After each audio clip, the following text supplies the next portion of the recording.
So in chapter 3.1 and 3.2, we did everything linear, right? And now we're switching gears, right? Push the clutch in, change the gear.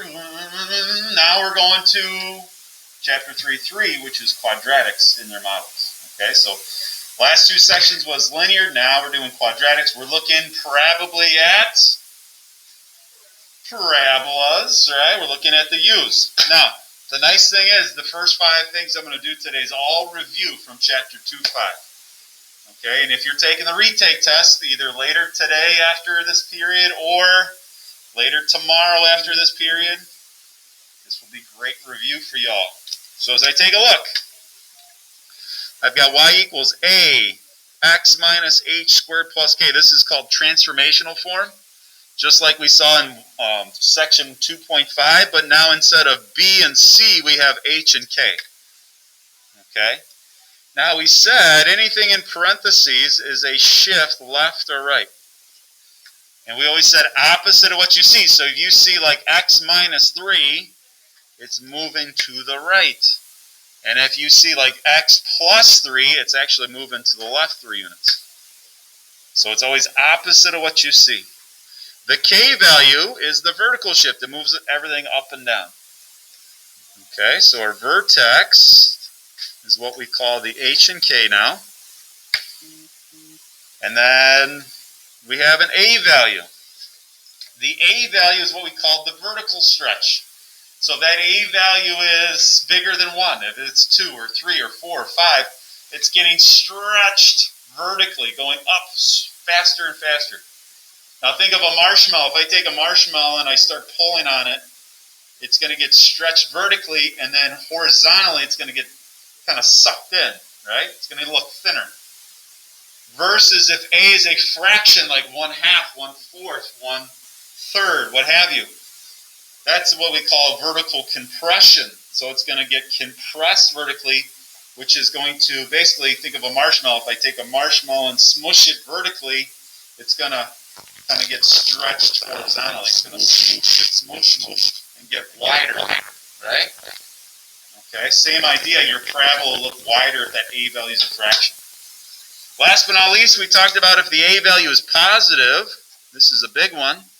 If the a value is positive, meaning greater than 0, we have a smiley face. And if the a value is less than 0, frowny face.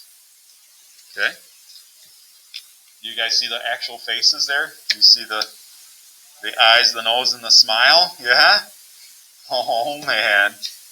Perfect. So I always say positive people have their head up, and negative people have their head down, or they frown. So positive people smile, negative people frown. All right, we're going to graph this guy using our transformations. Before we do that, just a refresher on chapter 2.4, the library of functions, the squared function, y equals x squared. So I'm going to go ahead and graph that. I'm going to plug in 0, and I get 0. 0, 0 would be its vertex. And then I'm going to come over 1, and what's 1 squared? 1. So if I plug in 1, I get 1. 1 squared is 1. And if I plug in 2 to here, what's 2 squared? 4. So the next point is over 2 up 4. 1, 2, 3, 4. Okay? Same thing with the negatives. If I plug in negative 1, I get 1. So over 1 up 1, over 2, up 4. 2 squared. Positive or negative squared is 4. Okay? Last but not least, if I count over 3, you don't have to do this, but if I count over 3, what's 3 squared? 9. So I'd go up 9 boxes. You don't have to do it. It gives you a nice, pretty graph here. Usually 5 points is all I do, the vertex and 2 on the left and 2 on the right, but a lot of people struggle on this point. Sometimes I get weird things. They'll go over 2, up 2. No. Over 2 and 2 squared is 4. So I got to go up 4. Okay? So that's the library of function y equals x squared, but that's not the one I really want to graph. I want to graph this one. I want to graph y equals x squared plus 4. So I got to know, is that the guy inside the parentheses or the guy outside? Is that my h or is that my k? Is this moving at left or right or up and down? What do you guys think? Yeah, this one's going up and down, and because it's positive, it's going up, right? So we're going to go up 4.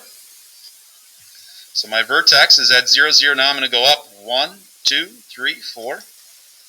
So that vertex now is at 0, 4. And I could just move all these points up, 1, 2, 3, 4, 1, 2, 3, 4. Or, this is all I do. I never draw this guy, nor do you have to. Okay. I always go from my vertex, over 1, up 1, over 2, up 1, 2, 3, 4. Over 1, up 1, over 2, up 1, 2, 3, 4. Okay. And this takes care of goal number 1. Goal number 1 is graph a quadratic function using transformations. That's something we've done already in chapter 2.5. This is just a refresher on that. Okay? Now, before we move on, the last thing I like to talk about is domain and range, just in case you see this on my math lab. Domain and range, remember when we do domain, it's always low to high. Low to high number. And it's always left to right. So the low number from left to right is to the left. How far left does this thing go? Does it ever stop? Never ever stop. So it's going to go all the way to what? Negative infinity. So then how far right does it go? Does it ever stop? Just keeps going to the right and to the right and to the right. That's positive infinity. Okay? So negative infinity to infinity, or the fancy R for all reals. So your domain for every single quadratic that you do will always be all reals, negative infinity to infinity. It's the range that's going to be a little bit different. Okay? So low to high, I start low. I don't see it, don't see it, don't see it. I see it right there. I see it right there. What's this guy right here? What's this guy's Y value? 4. So it starts at 4. That's good job. It's a solid dot, so it's a bracket. Okay, you always have a bracket for the range of these guys. And then this thing goes up and up and up and never stops. Goes all the way to infinity. Again, make no mistake, the Y value there for the vertex is going to be part of your range. Always, always, always. Okay, see everyone? See that? You can highlight that for you. Highlight it. I'm a highlighting kind of guy. I like highlighting. All right. Any questions there? We don't have to do domain and range all the time, but it's always nice to talk about it every once in a while. Keep refreshing your mind. That way, if you have questions, you should ask. All right, Zoomers, you got any questions? People in real life, you got any questions? It's easy, right? Not too bad? Let's review. Let's move on. All right, next one, I've got x minus 2 quantity squared. Where's this thing going? Is this going up, down, left, or right? What do you guys say? To the right. Remember, it's opposite of what I see.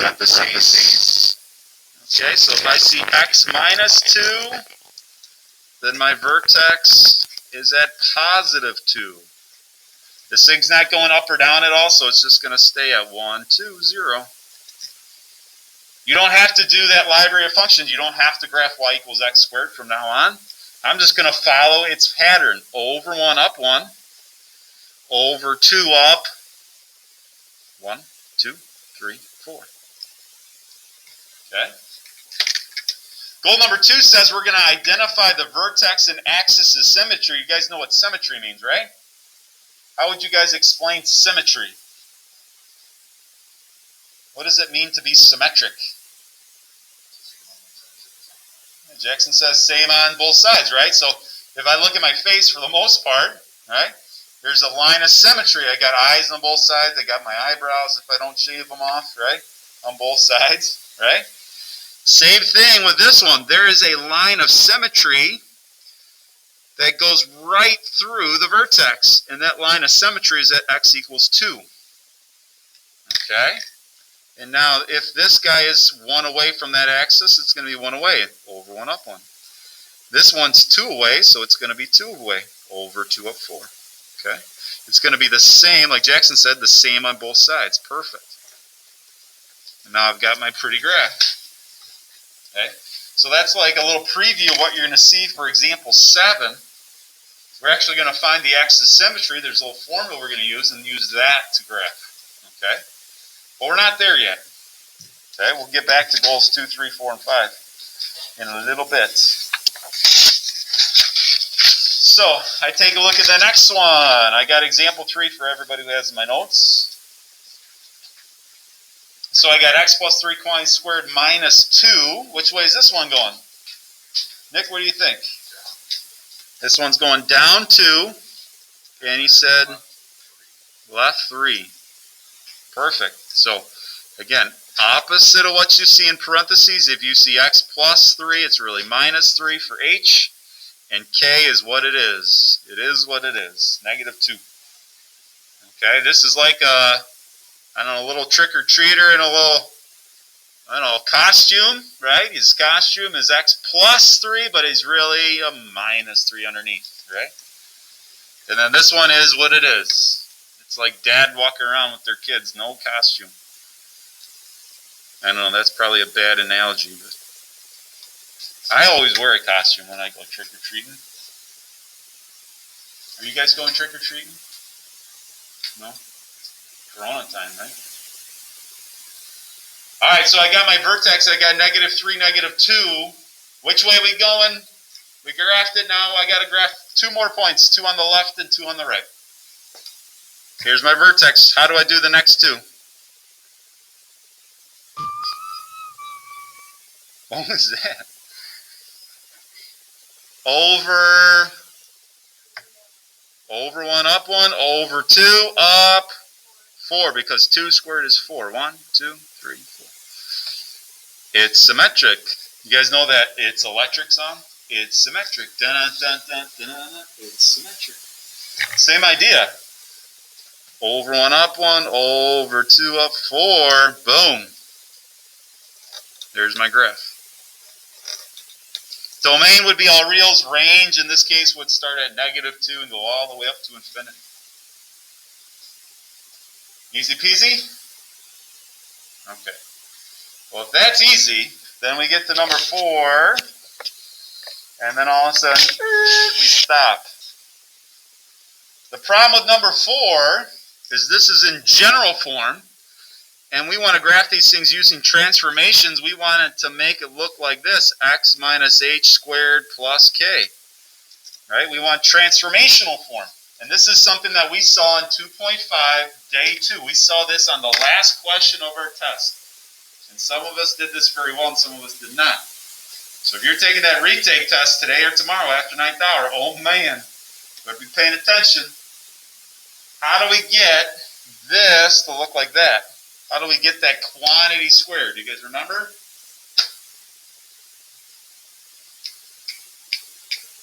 How do we get that quantity squared?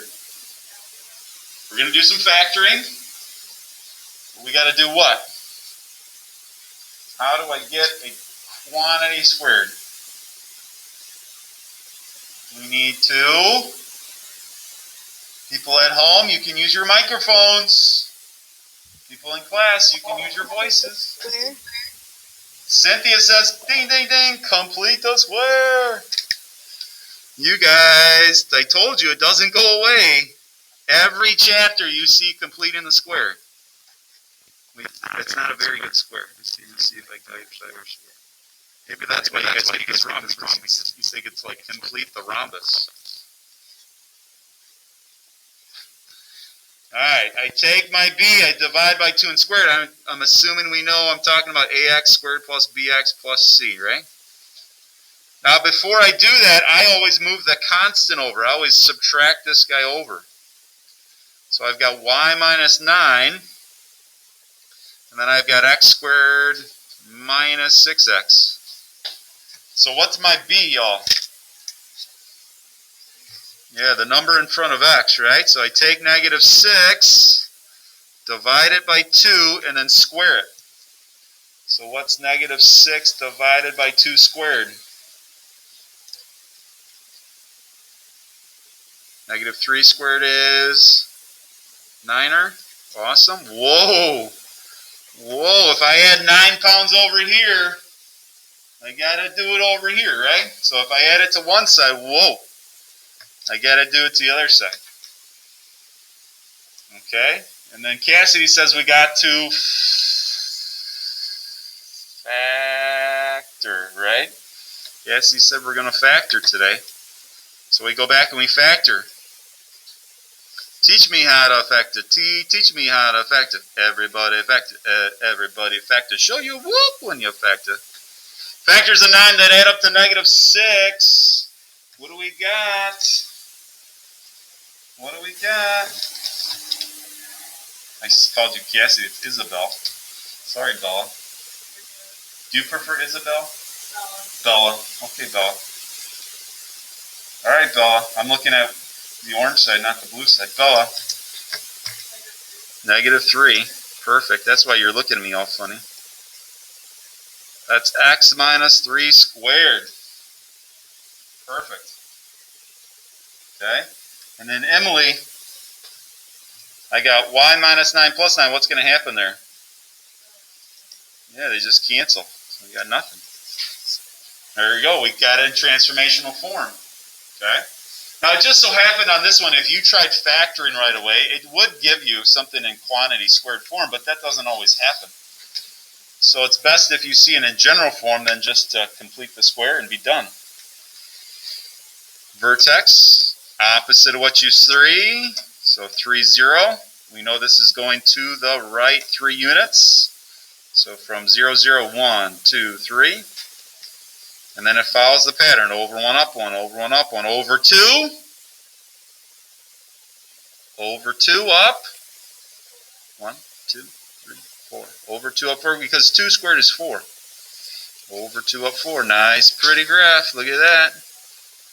Pretty, pretty. Oh, I'm off a point. That's why it looks so weird.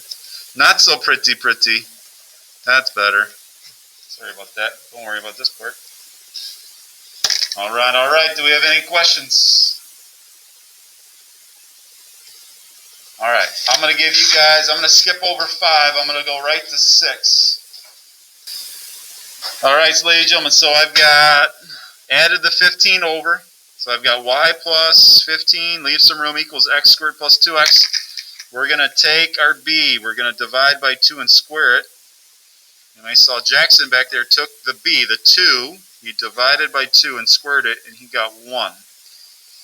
Okay, so if you add 1 here, whoa, I got to add it here. Got to keep it equal. Okay? And then, Nick, you factored this side. What did you get when you factored? I got x plus 1 and x plus 1 side equals up to x plus 1 squared. All right, perfect. Quantity squared. And then simplify this. This is y plus 16. Now, the mistakes I get is people will subtract 1 right away and they cancel and they're all back to where they started. Don't do the subtraction of 16 until the end. So my final answer now I've got is y equals x plus 1 quantity squared minus 16. So I get a vertex opposite of what you see, right? You see x plus 1, it's really minus 1. And then that negative 16. Now the problem is if I'm trying to graph this on my graph here, there's only 10 boxes going down. So some of you might have extended it to negative 16, and that's okay. But again, you get used to, making different scales. So I would probably make this 20 and negative 20 for my y max and min. And I'd probably just leave this as 10 and negative 10 for my y, or my x max and min. So I'm going to go left and right 1s and up and down 2s. So if I was going to graph this on this scale, I'd go over 1 and then down 2, 4, 6, 8, 10, 12, 14, negative 16 right there. Okay? And then follow the pattern. Over 1, up 1. So up half of a box is 1. Over 1, up half of a box for 1. Over 2, up 4. 2, 4. Over 2, up 4. 2, 4. Boom. And there's my graph. Nice pretty graph there. Okay?